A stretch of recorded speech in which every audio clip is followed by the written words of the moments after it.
جھنگ کی جو صورتحال چل رہی ہے، آپ دیکھ سکتے ہیں کہ یہ وہ واحد سیٹ ہے جو جس کا مقصد یہ ہوتا ہے کہ ہم جیت کر الیکشن میں کامیاب ہو کر صحابہ کرام کی عظمت اور ناموس کے بارے میں کام کریں گے۔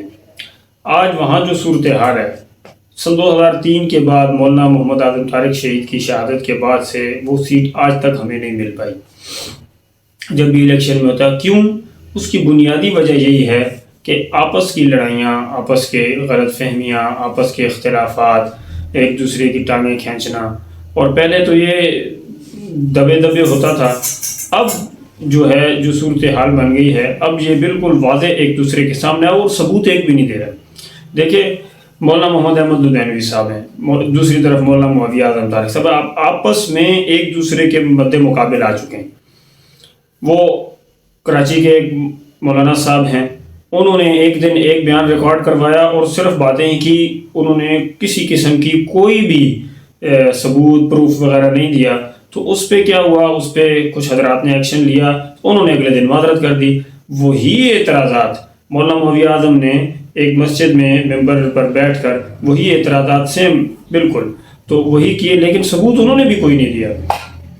وہ ان کا جو مین جو بنیادی مقصد تھا کہ 4 شیڈول میں ڈالا گیا، ان کا تعلق قدم پارٹی سے ہے اور یہ ان کے کاغذات مسترد کی جانے چاہیے، اور یہ دوسری جو وزیر اعلیٰ پنجاب سے ملاقات ہوئی ہے، تو کیا ہو گیا ملاقات ہوئی؟ تو اس سے تو میرے خیال میں کوئی زیادہ حرج نہیں ہے کہ اگر وزیر اعلیٰ پنجاب سے بات ہوئی ہے یا ملاقات ہوئی ہے، تو اس میں زیادہ اس والی بات نہیں ہے، تشویش والی بات نہیں ہے۔ ہاں، جو دوسری باتیں ہیں ان پہ بھی انہوں نے جو باتیں ٹھیک ہی ہوں گی، لیکن انہوں نے کوئی ثبوت فراہم نہیں کیا کہ آیا کہ یہ باتیں ٹھیک ہیں یا نہیں ٹھیک ہیں، ایک بات۔ دوسری بات، دیکھیں تالی دونوں ہاتھوں سے بجتی ہے۔ مولانا محمد احمد لدھیانوی صاحب کو یہاں پر مولانا ضیاء الرحمن فاروقی شہید والا کردار ادا کرنا چاہیے تھا، جو انہوں نے کیا تھا۔ انہوں نے کیا کیا تھا کہ جب غالباً 91 کا الیکشن تھا یا 90 کا، مجھے اب یاد نہیں ہے تو تاریخ، تو اس میں انہوں نے مولانا اسحاق القاسمی کو الیکشن میں حصہ لینے کے لیے آگے کیا، خود آگے نہیں آئے، خود حصہ نہیں لیا۔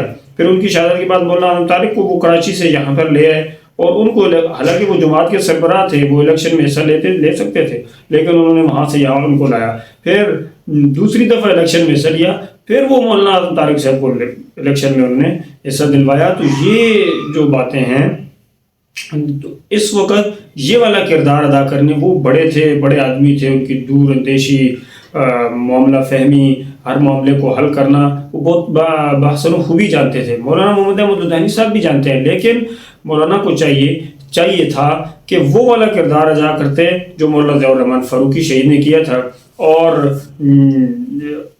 ایک سیٹ پہ مولانا معاویہ اعظم کھڑے ہو جاتے، نیچے سے مولانا مسرور نواز۔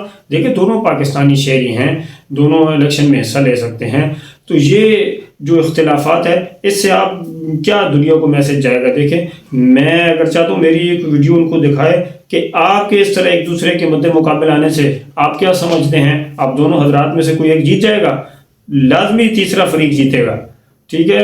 اور وہی ہوگا جو پچھلے 15-20 سالوں سے آپ کی سیٹ کے ساتھ ہو رہا ہے، اور اس بار بھی آپ نہیں جیتیں گے۔ اور اگر یہ اس دفعہ آپ ہار گئے نا MNA کی سیٹ، تو پھر میرے خیال میں پھر آپ کو کبھی بھی MNA کی سیٹ یہ نہیں ملے گی۔ اس لیے جس طرح آپ لیڈر ہیں، بڑے ہیں، بہت سے لوگوں کی امیدیں، ہزاروں لوگوں کی، لاکھوں لوگوں کی امیدیں آپ لوگوں سے وابستہ ہیں۔ آپ لوگوں کو درس دیتے ہیں کہ جھک جایا کریں، معافی مانگ لیں، ایک دوسرے کے ساتھ اچھا برتاؤ کریں، نیک اچھا سلوک کریں۔ تو یہ ہماری گزارش ہے، میری بھی گزارش ہے، اور میری طرح بہت سے حضرات کی، کارکنان کی، عوام الناس میں کئی لوگوں کی یہ گزارش ہے کہ آپ مہربانی فرما کر ایک پلیٹ فارم پہ آ جائیں، ایک دوسرے کے حق میں دستبردار ہو جائے، تو انشاءاللہ مجھے امید ہے کامیابی آپ کے قدم چومے گی۔